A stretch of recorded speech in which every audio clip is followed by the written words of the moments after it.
welcome to another video. Now, I cannot physically describe how excited I am to do this what if. Uh, as you all know, Kaiju number 8 is something that I absolutely adore. It's a fantastic manga, and it's getting an anime adaptation next year, which is a plus. Also, like, by next Sunday, roughly, I will be posting a different kind of what if, not a My Hero Academia what if, but a Demon Slayer what if. Yes, you heard me right. I have the videos downloaded, not videos, I have the pictures already. Everything's in order, just have to get on work on the actual what if. Anyway, yeah, let's get on with the video.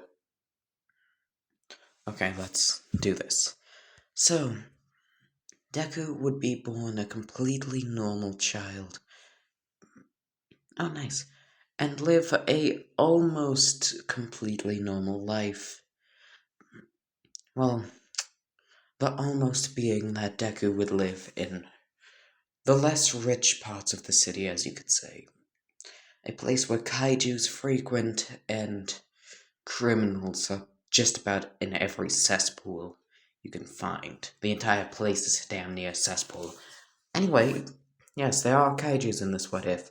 And these ain't like Godzilla King of the Monsters kaijus. These are Attack on Titan style. These things are crimes against nature. Yeah, these things are terrifying.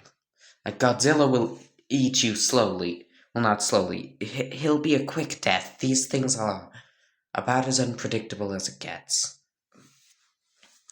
Anyway, one faithful day, Deku would be out going to the store with his mother. Well, this would be around about the time that he's 4 or 5. He still has yet to manifest his quirk, but there's still hope.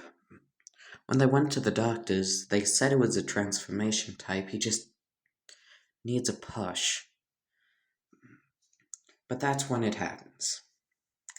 An explosion can be heard from a few blocks down as a car would come flying by, crushing someone else. A massive roar could be heard as sirens would blare. A kaiju attack. Inko would begin running with Deku. Running to the nearest shelter, running to the nearest safe spot. Well, a second blast would go off, separating Deku from his mother. Well, the blast would be right near Deku and, well, Inko, and Deku would black out. Give me a moment. Okay, let us continue. So Deku would wake up in the rubble, in the carnage left. He would, look around. His arm would feel broken. Well, he knows it's broken, it's bending the wrong way around. He's in a little pocket of destruction. As well, the very kaiju that started this would be walking in front of him. Its bulbous, horrific head. Bulbous head, and even more bulbous eyes, and it's just so disgusting. As its eyes would spin in a clockwise manner, it would go charging at Deku. Living human, living food. Deku would react. His quirk would activate for the first time. As in a flash, the kaiju would have, gotten punched so hard its head had shattered. As it would spew out blood, it would fall over dead. Deku would look at his arms and his hands and his general body, thinking to himself, So this is my quirk, huh? Well, it appears to make me a lot stronger. I just one-shot a kaiju. Holy shit, I just one-shot a kaiju! You know, he would know swears because he lives in the slums. It's kind of difficult to it's difficult to keep your purity as a child when there are rapists about. Anyway, he would just look at his hands as the realization that he just one-tapped a kaiju would set in. Wow. Anyway, time skip 2 months.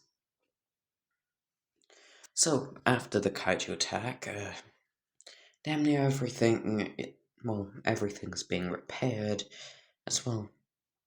Deku would be walking to school as a blonde girl would, no.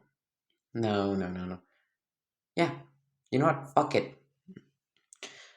A blonde girl would skip past him into the street as a truck 18-wheeler would come barreling forwards, her not noticing it until the truck almost hits her. There would be a flash of green light and Deku would stop the truck.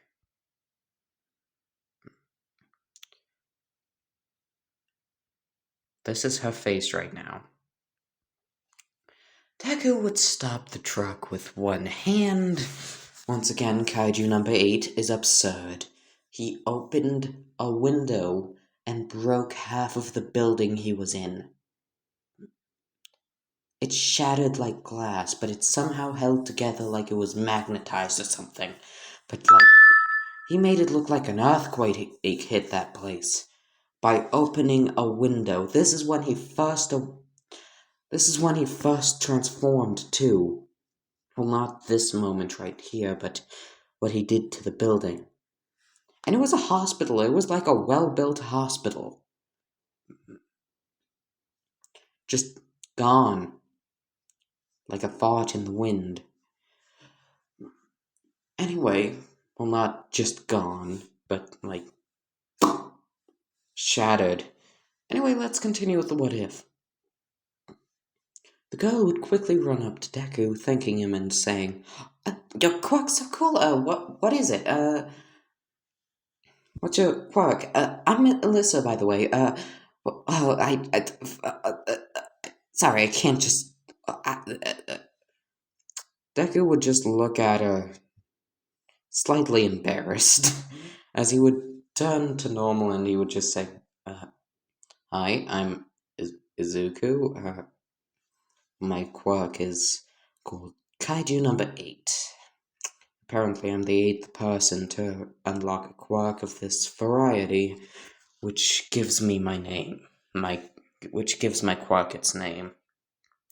Melissa would quite literally be all over Deku being like, the support gear I could make for this.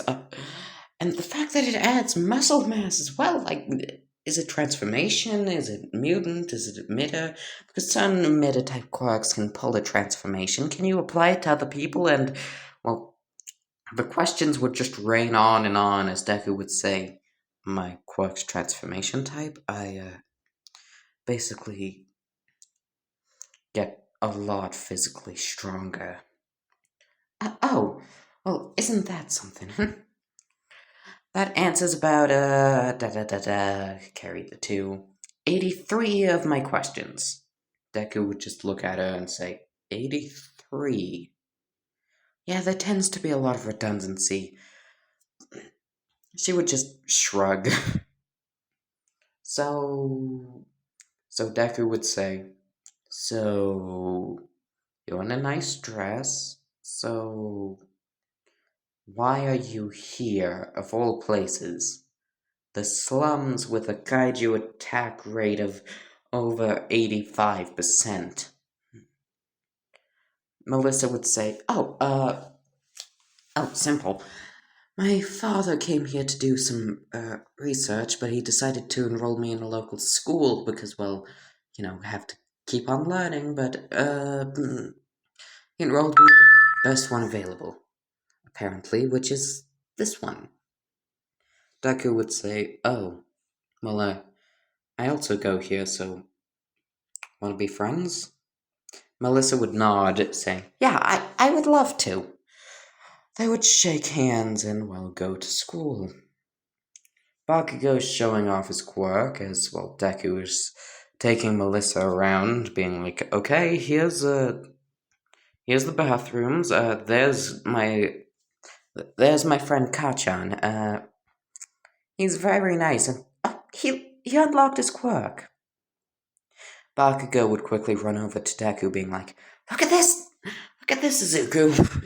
I unlocked my quirk. Hey, did you unlock yours yet?" Deku would nod and say, "Yeah, my quirk's a transformation type. Makes me a lot stronger, faster, and more durable." He would say, bonking his head a bit like his head's a coconut.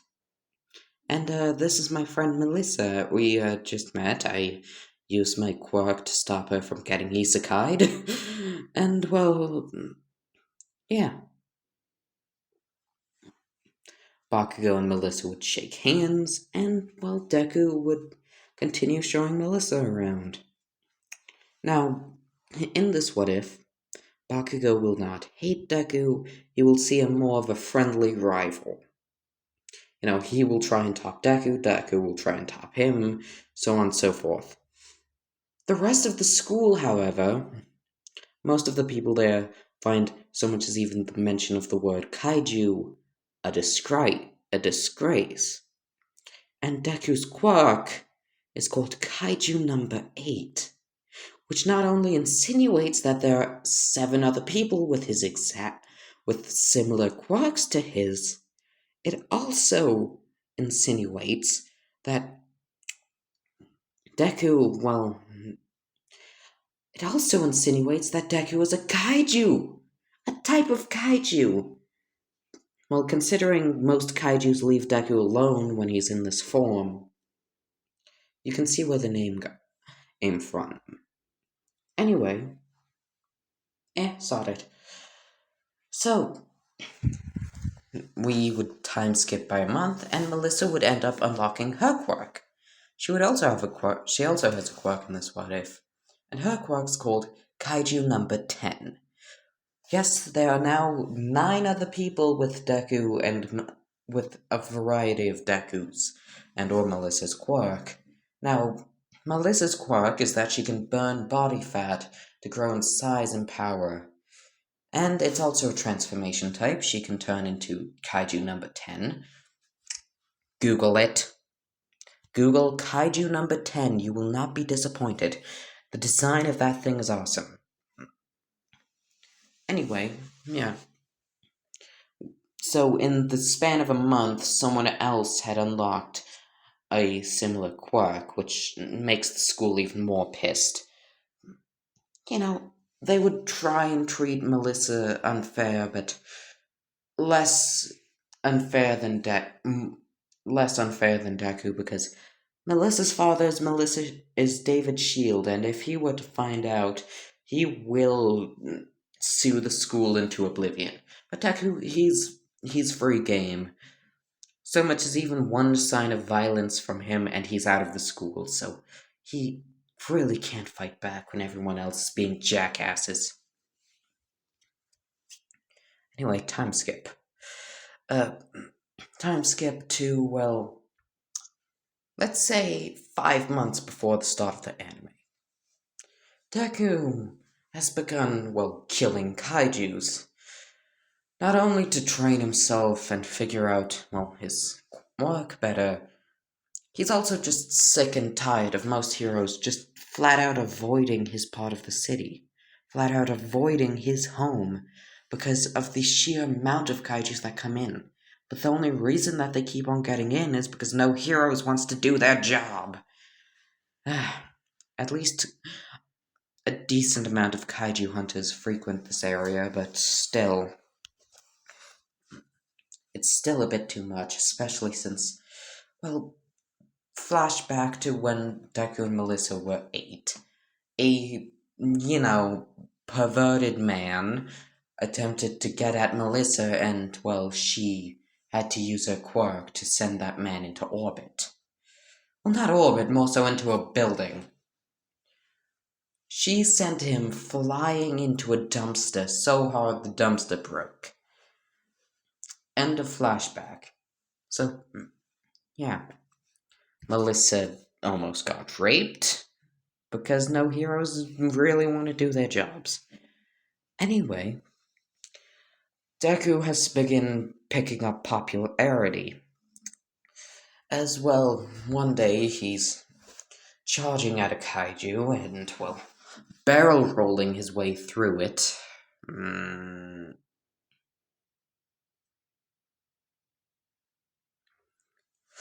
And then just punches it with an uppercut so hard that its head explodes. As a pour of blood rain would fall on him, a reporter would seemingly appear out of nowhere and say, "Hi, this is, what's the news network's name again? Oh, okay. This is Kaiju News, reporting in with, one of the most infamous, well, more recent kaiju hunters that have popped up, one that isn't officially licensed. What's your name?" Deku would just look at her and say, "Where did you..." He would just think to himself, "Where the hell did you come from?" He would just blankly stare at her, as she would ask, "Can you speak?" Deku would nod and say, I really didn't expect this." I don't know what Kaiju number 8 would sound like. Maybe like this, maybe more like this. Yeah, this is probably better, but this is going to kill my throat. Like and subscribe. Oh my goodness. Hi, I am Kaiju number 8. I guess you could call me. Oh, okay. So, Kaiju number 8. Wait, why is your name Kaiju number 8? My quirk, apparently there are about 9 other people currently with my quirk. Maybe, well, a similar kind of quirk. Maybe more, maybe less. Okay, on to the burning questions, Kaiju number 8. First of all, why do you do this? I wasn't expecting on getting interviewed, but, well, I live here in the slums, and I'm getting sick and tired of heroes not doing their fucking jobs. I mean, at the age of 7, one of my friends almost got raped. If that's not enough evidence that the heroes aren't doing what they're supposed to, then I don't know what is. Besides, I almost lost my life and/or my mother in a kaiju attack. In fact, that's when I first awakened my quirk. But seriously, he would look into the camera. Step up your game. Oh, wow. I was not expecting that much of a heartfelt response. Well, holy shit, I'm gonna get promoted for this, aren't I? Anyway, second question, what's your name? Like, actual name. You know, do you have any relatives here, so on and so forth? Deku would look at the reporter and say, "I like to keep my private life quiet. You know, as a kaiju hunter and someone who's considered by the law system that I am, in fact, classified as a kaiju, better to keep quiet about those things. And if anyone who knows my quirk leaks any information, I know who you are." Well, isn't that threatening? But I guess as a kaiju, just as a kaiju, you have to be careful, am I right? Deku would nod. Alright, third and final question. would you be considering joining any hero agencies or going to any hero schools, or are you planning on just becoming a hunter? A kaiju hunter? I heard it's about as difficult as becoming a regular hero, but faster, as you would say, because you are administered as if you were in the military. Deku would scratch his head. Uh, Going to UA would be nice, I guess. But also, being a hunter wouldn't be nice. Wait, isn't UA one of those places that trains both hunters and heroes? Yes, I believe it is. Okay, well then I guess I won't have to decide. I could end up as well. I could just go to UA. Oh, you plan on getting into UA? I mean, yeah, I've heard what the entrance exam's like. The only real issue I would have is the written exam, but the physical exam. As you have seen, Deku would look behind him, and the giant body of the kaiju is still there, its head still exploded. Its head splattered across the pavement. He would look back at the reporter. As you have seen, I can pretty easily deal with threats. Okay, well, since that's all the time I have, because my boss is a stingy piece of shit, cut that out! Cut that out! The reporter would say quietly to the camera. uh, I guess I'm ending this, news recording article thingy. I'm new to this. I'm ending this report here. Goodbye. I hope you enjoyed this daily dose of Kaiju news. Back to the studio. So, the reporter, the cameraman would cut as the reporter, a female with, you know, a female with pink skin, pink hair, and, well, black eyes, and, well, she looks pretty alien-like, says, "Hi, I'm Mina Accident. Once again, Kaiju number 8. I don't plan on revealing my name. Besides, that thing could still be recording." It was turned off. The film was removed. I don't understand why. I. Anyway, see you around. You would say before Hulk jumping away. He would jump to a rooftop and pick up his backpack. No one stole it this time. Great. That doesn't mean I won't have to track anyone down and, well, let's just say 100% of the blood on me isn't really only kaiju blood. He would think casually to himself as he would jump off. Mina would say, seems to be somewhat nice for someone who is classified as a kaiju, apparently. Once again, I wasn't really expecting much, though, classified as a kaiju and all. The fact that he gave a death threat, somewhat understandable. I mean, like, the amount of kaiju hunters that would come after his head are like, oh my goodness. They'd bring in the entire military. Like a smart kaiju that has connections to other smart kaijus is just an absolutely terrifying thought. Anyway, we skip to the start of the anime. Deku has been making quite the rapport for himself, and the only people who really know who he is Melissa and Bakugo.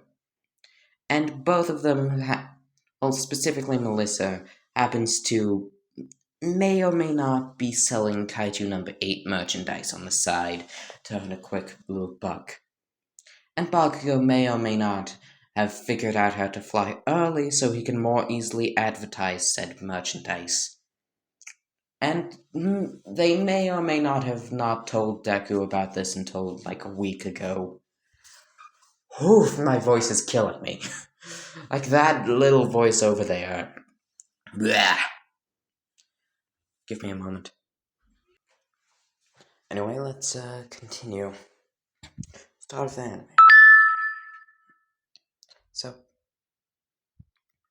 So, Bakugo would, well, the teacher would walk in with a bunch of forms to fill in, job application forms.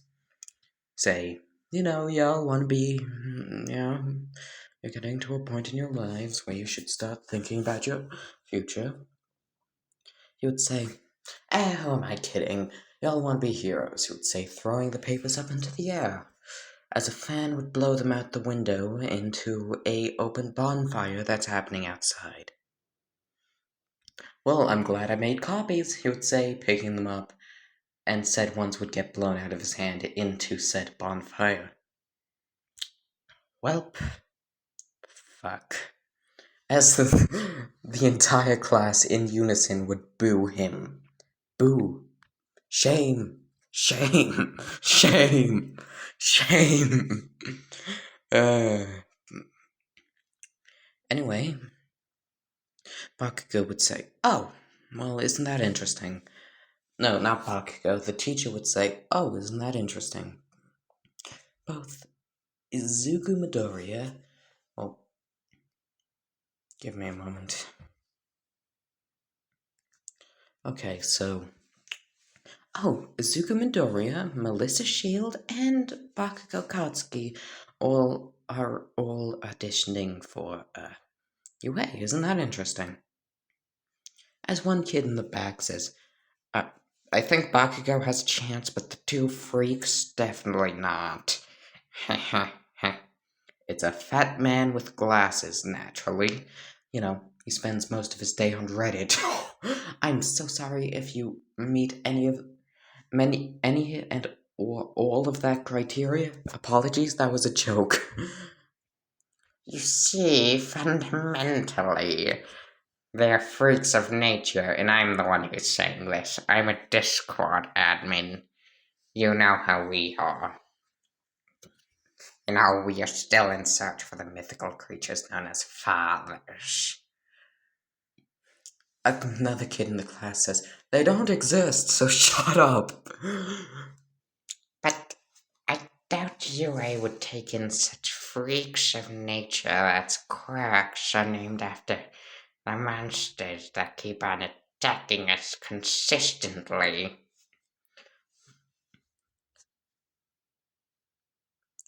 As well, a lady in the class, the telekinesis girl would say, but isn't one of the most popular vigilantes of the area, and also unlicensed kaiju hunter, a individual who quite literally named themselves and their quirk Kaiju no.8?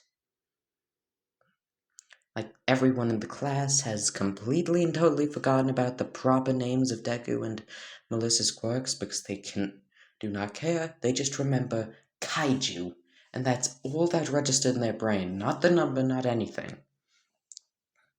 And she would then continue to say, and besides, I think at least 2 members of our class are well-numbered Kaiju, so maybe they know him. Give me a moment. She would continue by saying, also, isn't Melissa like one of the main and major dealers for Kaiju no.8 merchandise? Along with Bakugo Katsuki. Correction.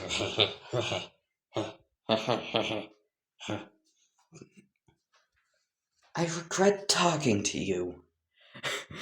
Like, the class would just continue debating amongst themselves as the teacher would say, okay, everyone, let's just all shut up now, please. We have class to do. As well, some random kid in the back would say, weren't you the one that fumbled the bag so hard with one of our teachers, with Miss Appleby? Oh, you want to go? He would just say, raising two knuckles, his two fists. Also, aren't you the one who, had all of our application forms thrown into a bonfire? After we had signed them? So we have to fill them in again? And undoubtedly, you're probably going to blame it on one random student in the class. I am not. The kid would use his quirk, which is apparently a flashback quirk, as everyone who would have flashbacks to the numerous times where the teacher has screwed up and blamed it on one of the students. It's honestly surprising the amount of times he's done this. Give me a moment. Anyway, the teacher would just say, you know what, fine, it's the last day of school. Fuck it, I'm just gonna... He pulls out a bottle of brandy from under the counter and says, if you need me, I'll either be under the desk or in the teacher's lounge passed out drunk. As the debate would continue throughout the day. Anyway, my lovely, lovely audience, I'm gonna have to leave this what if off here. Goodbye, I hope you enjoyed, and I hope to see you next time. Bye-bye.